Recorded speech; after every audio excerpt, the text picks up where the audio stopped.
Block स्तरीय मत्स्य और प्राणी संपद मेला अनुष्ठित। सुवर्णपुर जिला डुंगुरीपाली स्थित आरएमसी परिसर में ब्लॉक स्तरीय मत्स्य और प्राणी संपद मेला सोमवार अनुष्ठित हो जाइछि। जिलापाल डॉक्टर नृपराज साहू सभापतित्व में यह मेला अनुष्ठित होता। मुख्य अतिथि भाव सोनपुर विधायक तथा पूर्वतन मंत्री निरंजन पुजारी जोग देथिले।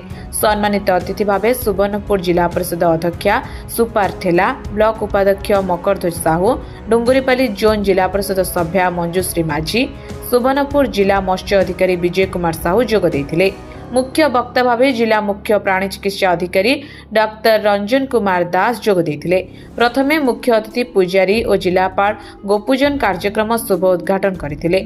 मेलार मुख्य उद्देश्य प्राणी और मत्स्य चाष सरकारी योजना एवं वैषयिक सहायता माध्यम उत्पादन वृद्धि करने, तृणमूल स्तर ग्रामीण अर्थनीतिर वृद्धि करने, प्राणी पालन, कुकुड़ा पालन एवं मत्स्य चाष माध्यम उद्योगी तथा अर्थनीतिक स्वावलंबी चाषी सृष्टि करने, प्राणी संपद को वैषयिक प्रजुक्ति विद्या माध्यम निरोग निरामय रखा, माछ और चिंगुड़ी चाष, कामधेनु योजना गाय पालन कर दुग्ध उत्पादन कर स्वावलंबी हेबा बोली मेलारे अतिथि माने लोकंकु अवगत कराइतिले।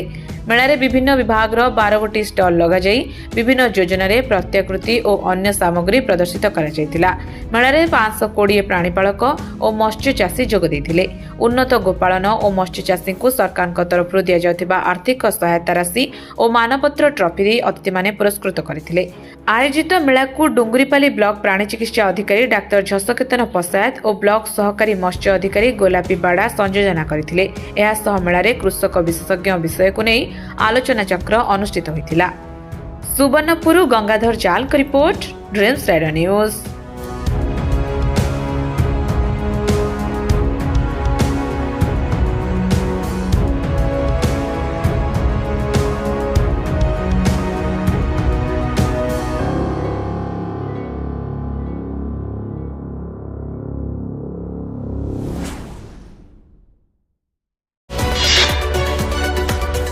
आम सह प्रतिदिन जोड़ी होई रहिबा पई आम चैनल को लाइक, शेयर, सब्सक्राइब एवं फॉलो करंतु।